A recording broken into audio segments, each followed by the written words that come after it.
Okay, guys. Today we are here with Tatiyana, and we are going to be going through talking to her about her music, how everything's been going down. I forgot you're recording yourself. Yes. I wanted to ask a few questions, Tot, if that's okay. Sure. First of all, who are you? Okay. Let the people know, because I know. Can they see- Mikayla is a laugh monster. That's who Mikayla is. I'm Mikayla, her cousin. I am 16 years old, and I'm going to be interviewing Tot. Boom bow. I'm so sorry, guys. I'm just like... No, you're fine. The laughter is... You're probably making somebody's day. Honestly. Honestly, Yeah. I'm Somebody could have came across this accidentally with no interest in my music whatsoever, but they hear your laugh. Wow, I haven't heard a joyful laugh in so long. That'd be so fun. So we are going to be starting on your music. I've heard a few of your songs, and I am really liking how you're speaking and how, like, your lyrics, how they come together. Thank you. I do want to talk to you about one specific song that I've been listening to on a daily basis. Think of You Badly. You are correct. Okay. It's the Afro Beats joint. Mm-hmm. Okay, so Think of You Badly. What made you come to mind with that song? Like, what made you choose that title? I was at work and I was thinking of my ex, and it had been a long time since I had thought of him. A very long time compared to how much I used to think about him, which was constantly all day.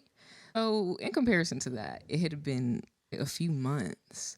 I just started thinking about him randomly one day, and it was so random. I don't even know what made me think about him. I was doing office work, and when I realized I was thinking about him, I was like, I literally said to myself, I think of you bad. I said that out loud.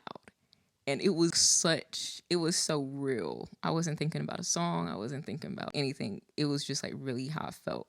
Like I was so shocked and at the fact that I was still thinking about him, because I'm like, how long is it gonna take for me to stop thinking about him? Yeah.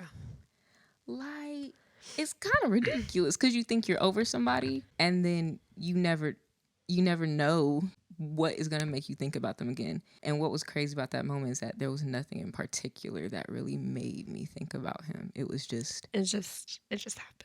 It just happened. And so when I said that, then I started laughing at how weird that phrase sounds. I think of you bad. Because I laughed because it sounds like I'm saying, oh, I think of this person in a bad way. But I'm saying it's bad how much I think about you. And not bad as in the opposite of good. Bad as in it's an extremely abnormally high frequency type thing. So I completely understand. And so stuff like that, whenever I think about words, if I find myself thinking about a phrase or a word for longer than normal, then it becomes a candidate for a song title or a hook or just a lyric. Yeah. Then that's when I started writing the song just in my mind. And I'm the type, I can write songs better when I'm not supposed to be writing them. Yeah. I'm at work and I'm supposed to be doing one thing, which I am doing it, but in my mind, I'm writing a full song and not really on purpose. It's like I can't stop adding to it. I hear it. And when I wrote it, I was not thinking Afro beats. It was not supposed to be like how it is. It just so happened that that was the beat that fitted the best, because I spent months looking for a beat to match the song. Because I wrote the whole song before I had the beat, or I wrote most of it before I had the beat. So yeah, that's where that came from. And then the rest of the song that I wrote it when I was recording it. So I had found the beat. I was at home recording. And that verse part where I say, how could I go back to you after all you put me through? Gotta be sure if I do, I would not play games with you. So at that point, I am pretty sure either I didn't call him. He called me. And I answered. I was pretty sure it was him, even though I had blocked him in all his versions of his number. Something just tells you in your soul when an unknown number, you're like, that's my ex. Like, Yeah. that's ex number 2 right there, because it's 2 p.m. and he normally calls around. Like, I don't know. It's something that lets you know. I knew it was him, and I still answered, which went against my better judgment because I was going through a phase of when I break up with somebody, it's no contact. True. That's what I believe, and that's what I practice. But with him, with my last ex, it was just very hard because it was like we were married. We lived together. Yeah. Like, that was a hard breakup. I would really completely understand that because I would feel as if two people are together. They live together. That's something more, how can I put this? It's different. It's different. Yeah. It's a little bit more intense. Everything is more intense. Because like you see that person every day. Mm-hmm. You wake up with that person. It's a lot. And I would have think that no one can go over something like that. But it is possible. It's possible. It just takes time. It takes a lot of time. So, but the thing is, like, when I answered, it was like, oh my gosh. It wasn't anything. It was like I shouldn't have even answered because there was nothing new happening. And that's when I also wrote my song called Nothing's Changing, because I realized nothing is changing in his life that even makes me want to pursue this again. But still, I was also, everything's such a duality. While I'm on the phone, like, hey, I'm definitely not going back. After we get off the phone and I go back to recording and writing and stuff, I'm still thinking, because I'm still dealing like with the fact that I love him. And it's like, I'm still considering going back. Like, even after all that, I'm still like, well, trying to figure out how I can make it work possibly. And so that's why I wrote that part where it was like, how could I go back to you? And I was trying to remind myself about everything that he put me through, because all I could remember was the good and how much I miss him. But then I was like, I gotta be sure if I do, because I wouldn't play games with you. So I'm a big believer in not stringing people along for my emotional ride. If I don't have something figured out, I don't want to involve somebody else's feelings in it. So I don't even want to start back texting him, start back saying, hey, good morning, or guess what? Like telling him good news or something, giving him false hope when I haven't fully decided, hey, I want you back, you know? Well, that's all very something. I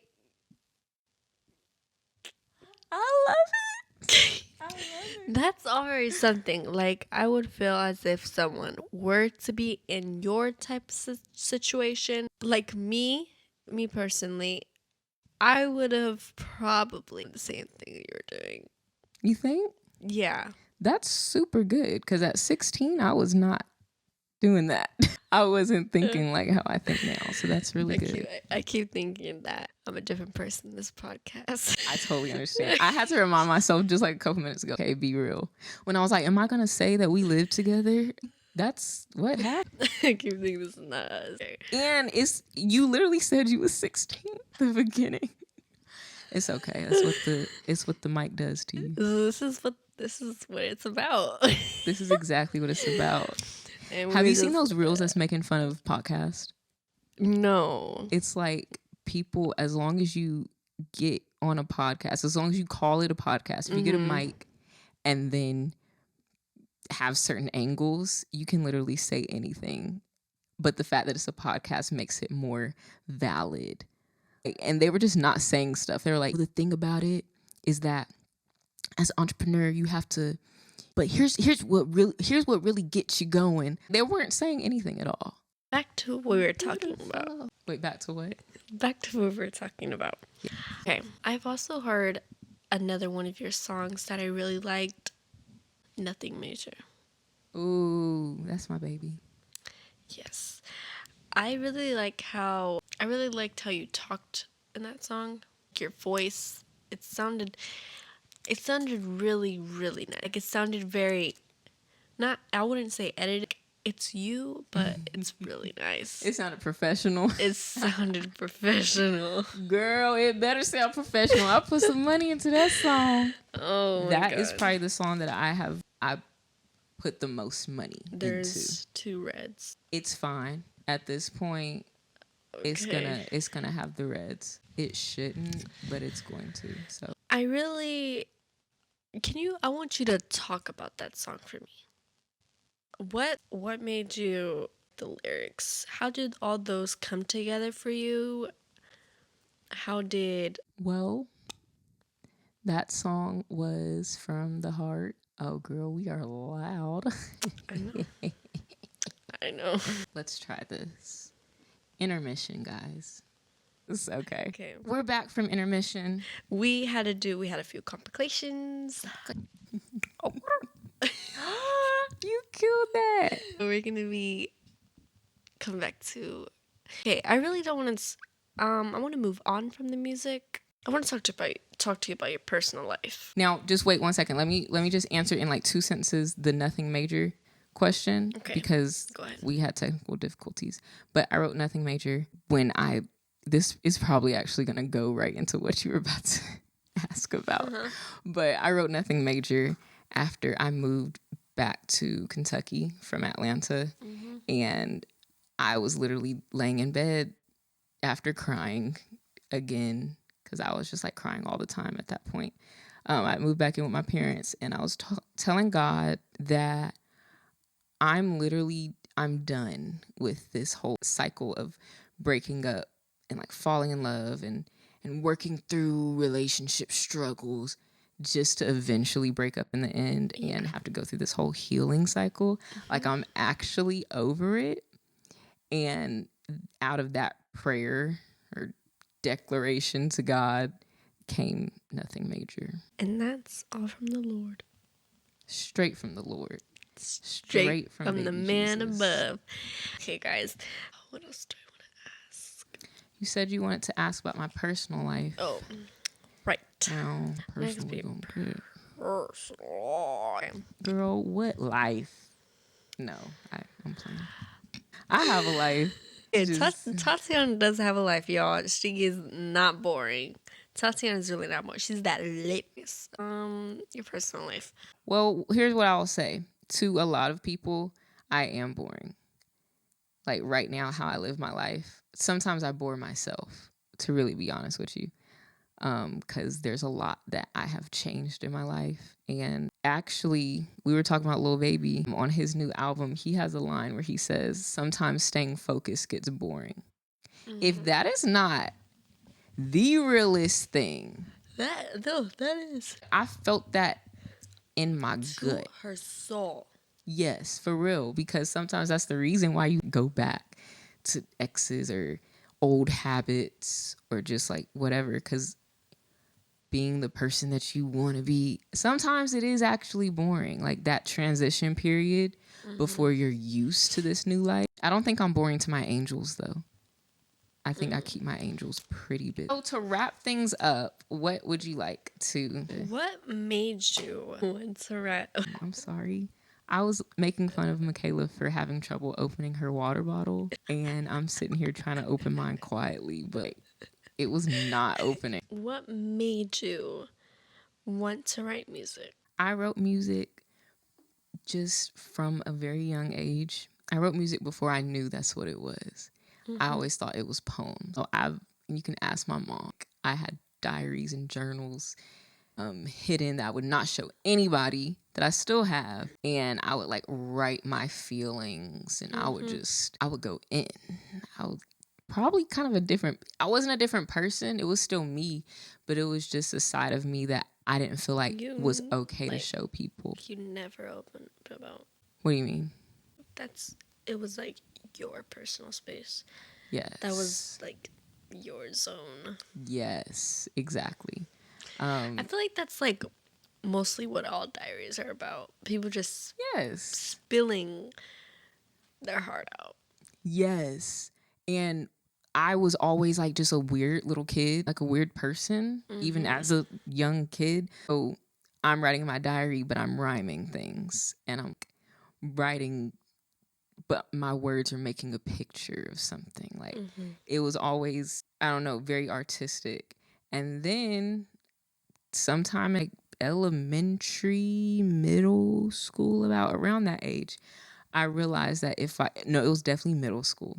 Because then it went from poems to raps.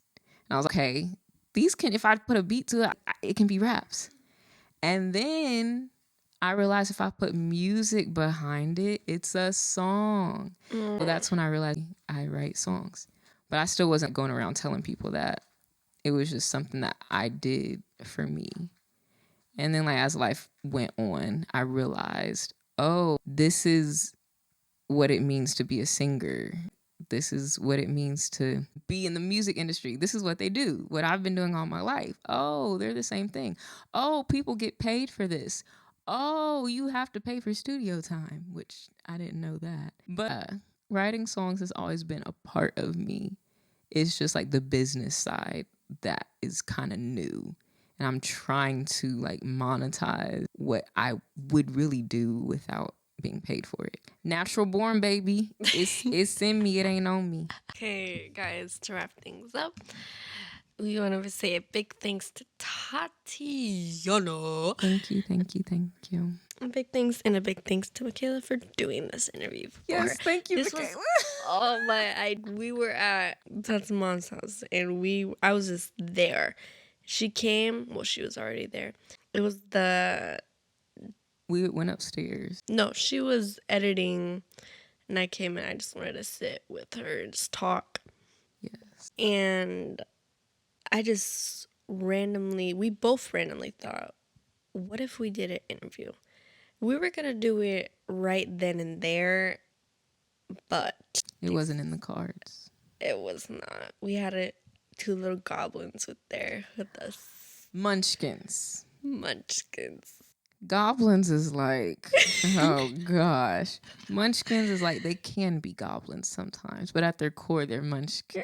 They're Shout cute. out to Mason and Elon. They're cute, good little babies. We're talking about my siblings. We weren't clear. Yes, and she was watching Think of You Badly on TikTok or on her phone.